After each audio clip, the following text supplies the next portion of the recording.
Wouldn't you just like once in a while if someone would treat you like an adult? Seriously? Somebody would just level with you? All they ever tell us is what they think we want to hear, or what they think we need to hear. Why don't you just tell us the truth? And you don't need to sugarcoat it.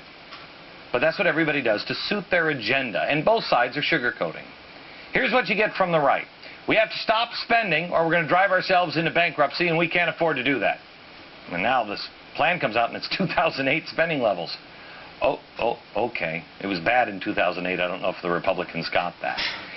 Now, all that is true, that we're going to spend ourselves into oblivion and we can't continue to spend. So we have to cut. That's true. But they leave something out of that. On the other side, the Democrats also sugarcoat, but it's the opposite. Here's the example. Here's Jan Schakowsky. She's a flaming on fire progressive. She says spending, of course, is the answer. Of course, she's wrong. She's wrong to think that nothing bad would happen if we just keep spending. That is the sugar. But she does touch briefly on what will happen if we stop spending. Here it is. When we talk about the deficit, the crippling deficit for our grandchildren, a lot of talk in the commission about grandchildren. Right. What are we going to leave them with? But, you know, we may free them of debt, but they could also be sick and uneducated and unemployed, and that's not a good thing. No, it's not. Yeah, we need to make. Because then they're just going to borrow to pay for those things, and they're not going to be free of debt. And the United States could end up like a third world country if we don't invest. Okay, first of all, we didn't need the Department of Education. We seem to educate this country without the Department of Education a lot more than we're educating it now. Department of Education, relatively new, Jan.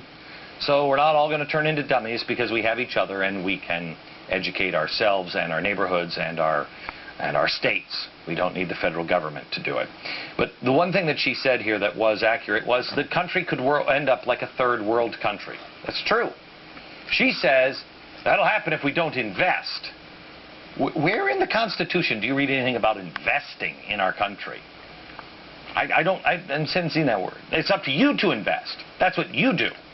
What they're doing, you're not investing in our country. You are taking the money from people, and then you're spending it the way you want.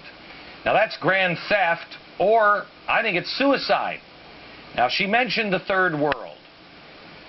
The United States could be a third world country. 2 years ago, actually it was about 4 years ago, I think I first said this to my father, and he said, "Oh no, Len, that'll never happen." Yes, it will. Yes, it will. The only thing that will happen are the things that we deny that could happen if we stay in that denial.